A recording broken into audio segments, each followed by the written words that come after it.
Definitely. I want to ask Mr. Newton. Please. The number one question. How can you help us to make 100 million before the end of this year? Between 50 and 100 million. Money And grows on trees. When we come back, we are going to give accountability. Because me, I'm going to take it serious. Because I love making money and I make it, a lot of it. So I want, give us an idea tonight, somebody here, to make between 50 to 100 million. Anyone who say yes to that idea? You would want to take that? Don't pretend that you don't need money. You need it. It is ready to be second to oxygen. You need money. Okay. So, sir, where is the microphone, sir? Let's hear from the professor of money. How do we make 50 to 100 million before the end of this year? Thank you very much. To answer the question, you asked a very good question. How can we make 50 to 100 million? Now, what we need to know is, before we even think about 50 to 100 million, there is something called the leaking bucket theory. The leaking bucket theory, oba bw'oba oyagala ogirowoozaako obulungi, lowooza ku kidomola nga kirimu, lowooza ku bucket ng'erimu obutuli. Bangi kuffe twandibadde tukola na miliyoni 2, 3, 4, 5. Nina omukyala gwe nsinkanya awo mu corridor sijja mubagamba. Naye ngaye gwe musajja gwe sente zimpitamu bujetse. So, nga tonnaba kulowooza kukola ku miliyoni 5 oba 10, sooka otunuulire bucket yo ekutta amazzi. Osooke kuziba butuli. Bucket yo bw'ebeera erimu obutuli obufulumya amazzi. If your bucket has leakages, no matter the amount of money that will come to you, toyinza sigaza wadde siringi 7. So, leaking bucket theory egamba there is no need to increase the size of the bucket if it has leakages. Ate temunyooma buntu obwo butono.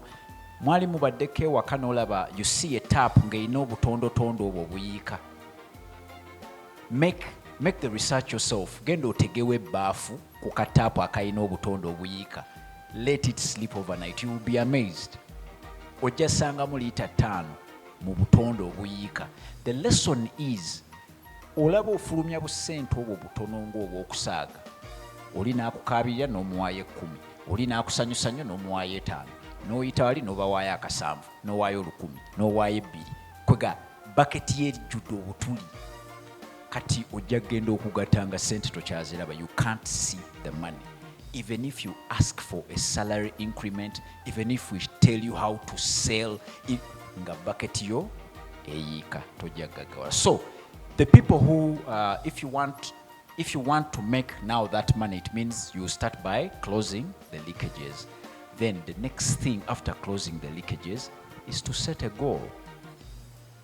You set a goal. Tokeera bukezi kumacha noga njagala se. Some people pray like this. Mukama njagala sente nyingi. But what is sente nyingi to God? Omuconfusinze.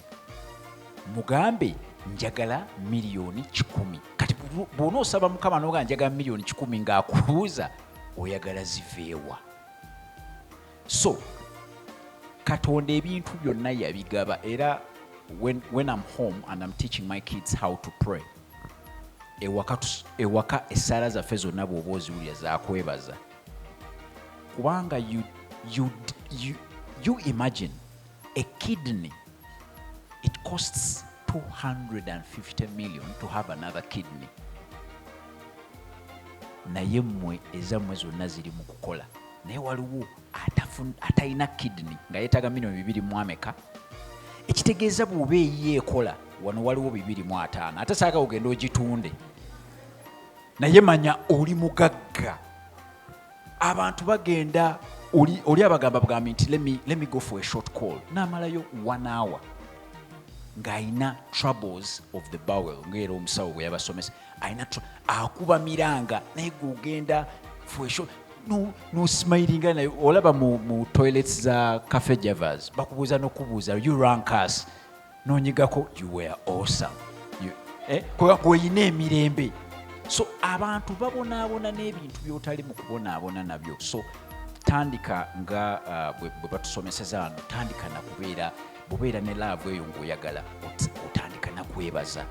So osetinga goal noga nti njagala miliyoni 1,000, oddamu kubuuza ziva mu ki? Ebintu byonna Katonda yabituwa. Abantu bateeka ensigo mu ttaka ne bagenda ne beebaka, magic n'ahappeningira mu ttaka ne muvaamu ebibala. Who is in charge of that? Okitegeera? So the money you can make, but if you set a goal and you say 100 million, you add how you will get to 100 million. Kyova olaba tusomesa abantu okubeera ne smart goals. Smart, S is for specific, nti njagala 100 million. The M is for measurable.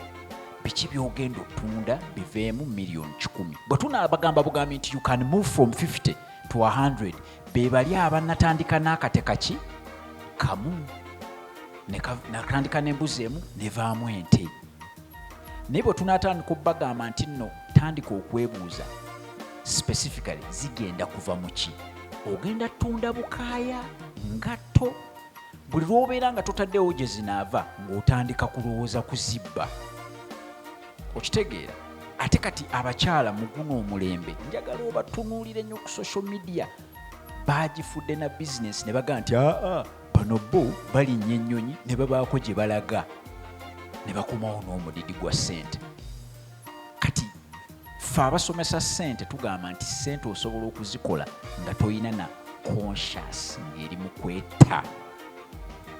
Abantu tubalaba nga bakoze ssente nnyingi ne bazuukuka ekiro ne bakaaba. Wawulirako ku bagiyita batya poti bagiyita poti what? Bakugaa nti bali bagenze eri ne babaliisa obubi for money. Okitegedde? Oba ne babeera nga babasiiga for money. So olina okubeera ng'ogaa nti njagala okukola akasente kange naye nga sizuukuka kiro kukaaba. Kati kyovula tetwadvising abantu kukola na 5 paka ku 10. Tugamba nti bw'olikeera ku makya ng'obadde n'amabanja n'ogenda ku 0 obwo bugagga. Donald Trump, the president of US, yali mu mabanja mangi naye lumu aba asala ekkubo n'alaba atunda amawulire n'amwegomba kuba atunda amawulire yali ku 0 naye nga ye yali agenda mu banka emu mu New York kuteesa bamuyambe ku mabanja.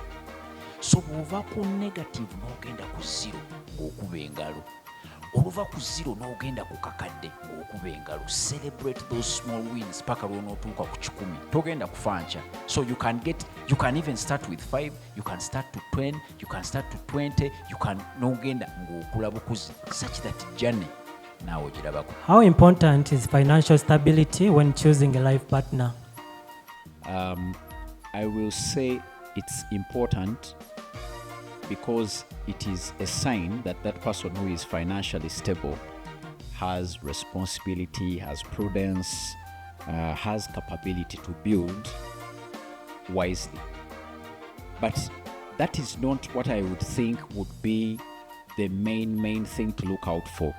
I have a video where I'm talking about, I'm telling ladies that if you were looking for a man, he should be financially astute. Now, me, I'm discussing only finances. People can look for all the other things. I said a man should be financially astute. And what do I mean when I say financially astute? Nga mutete nkanya musente.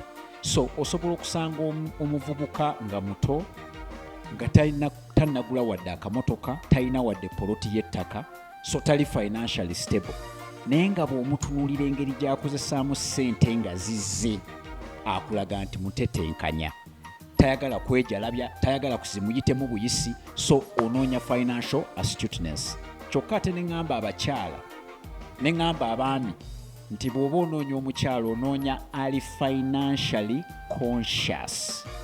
Kubanga abakyala batusinga to manage. If you get a lady atali financially conscious, asobola okukeera ku makya nga tonneezimba musajja wattu n'agamba nti nina apartment gye nalabye Muyenga bagambye obukadde 3.5 nze obuwatsi gye tugeze ate n'abeera ng'akututte mu apartment ey'ebbeeyi naye nga gwe tonnagituuka ayinza okutunuulira nakozesa example ya mbaga atunuulira bajeti y'embaga nga cake bano ba organizer bataddeko miliyoni aga naga nti nzeyo cake yejja okukola nga cake ya bukadde bumeka 2 kyokka nga nagamba nti cake tesobola kubeera mu lubuto paka next day midday naye nga obukadde 2 tubuyiye. So it is financial stability ennungi naye teyandikulembezeddwa bwe biba bya nsimbi kubanga obugagga tusobola obuzimba at any moment. Thank you very much.